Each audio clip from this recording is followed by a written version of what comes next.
Bismillahirrahmanirrahim. Assalamualaikum warahmatullahi wabarakatuh.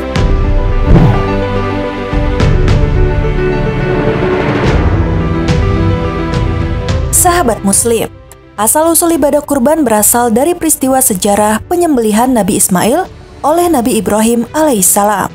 Peristiwa ini akan selalu disebut-sebut pada setiap hari Idul Adha tiba. Hal ini untuk mengenang pengorbanan Nabi Ismail oleh Nabi Ibrahim alaihissalam dalam rangka menunaikan perintah Allah Subhanahu wa Ta'ala.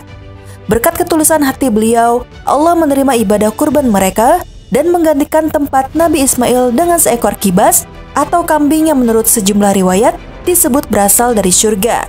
Ibnu Abbas berkata, kibas itu adalah dipersembahkan oleh Habil untuk mendekatkan diri kepada Allah yang dipelihara di surga sehingga dipakai menebus Ismail. Lantas, bagaimanakah detik-detik digantinya Nabi Ismail dengan kambing dari surga? Simak terus video ini, namun sebelum lanjut ke videonya silahkan tekan tombol subscribe dan tombol lonceng di bawah ini sebagai bentuk dukungan kalian agar channel ini tetap terus menyebarkan informasi seputar Islam. Dan terima kasih untuk yang sudah subscribe.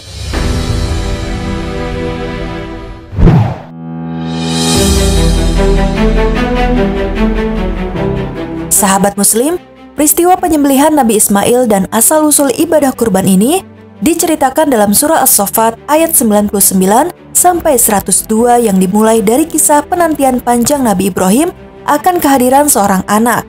Allah Subhanahu wa Ta'ala berfirman, "Dan Ibrahim berkata, sesungguhnya aku pergi menghadap kepada Tuhanku, dan Dia akan memberi petunjuk kepadaku. Ya Tuhanku, anugerahkanlah kepadaku seorang anak yang termasuk orang-orang yang soleh. Maka kami beri dia kabar gembira dengan seorang anak yang amat sabar.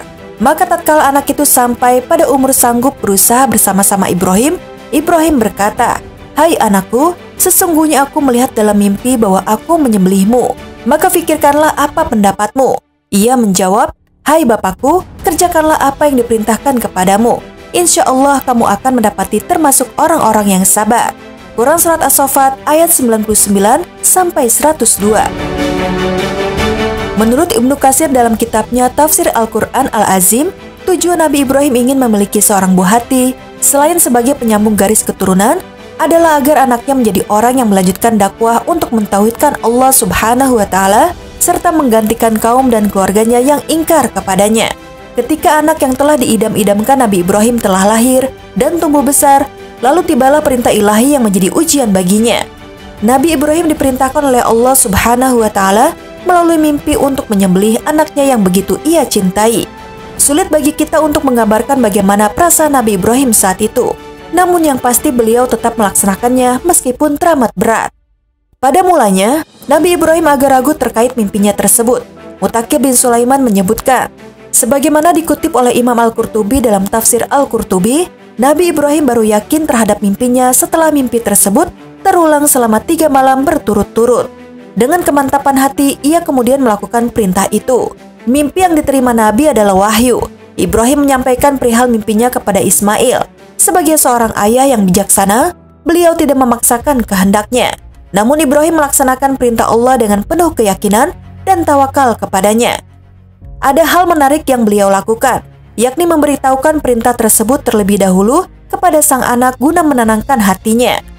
Beliau sama sekali tidak menggunakan jalan kekerasan dan pemaksaan sekalipun.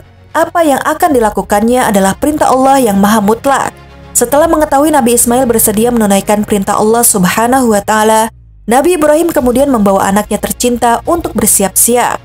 Firman Allah, maka ketika keduanya telah berserah diri dan dia Ibrahim membaringkan anaknya atas pelipisnya untuk melaksanakan perintah Allah, pada saat itu keduanya telah siap dan tawakal menjalani perintah Allah Subhanahu wa Ta'ala. Menurut sebagian riwayat dari Ibnu Abbas, Mujahid, dan Sa'id bin Jubair, karena hati Nabi Ibrahim merasa iba terhadap Ismail, beliau menelungkupkan anaknya dan ingin menyembelih di tengkuk agar tidak melihat wajah anaknya yang tercinta. Sedangkan riwayat lain menyebutkan Nabi Ibrahim membaringkan anaknya sebagaimana membaringkan hewan kurban ketika hendak disembelih. Ketika penyembelihan Nabi Ismail hampir terlaksana, saat itulah ada sebuah panggilan yang datang dari Allah Subhanahu wa Ta'ala sebagaimana tertuang dalam surat As-Saffat ayat 103 sampai 111.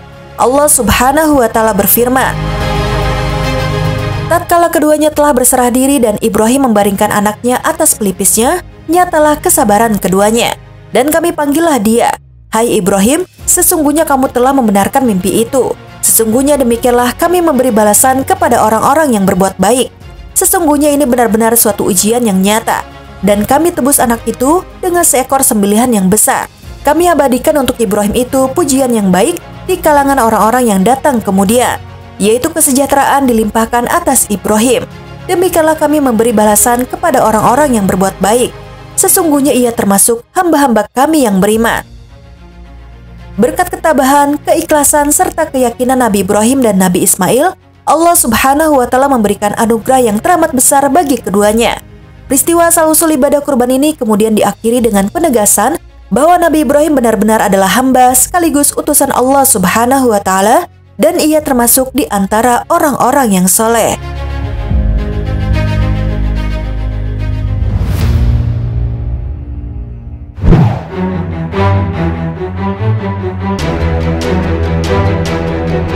Sahabat Muslim, demikianlah kisah Nabi Ibrahim alaihissalam yang diperintahkan Allah Subhanahu wa Ta'ala untuk menyembelih putranya sendiri, yaitu Nabi Ismail alaihissalam.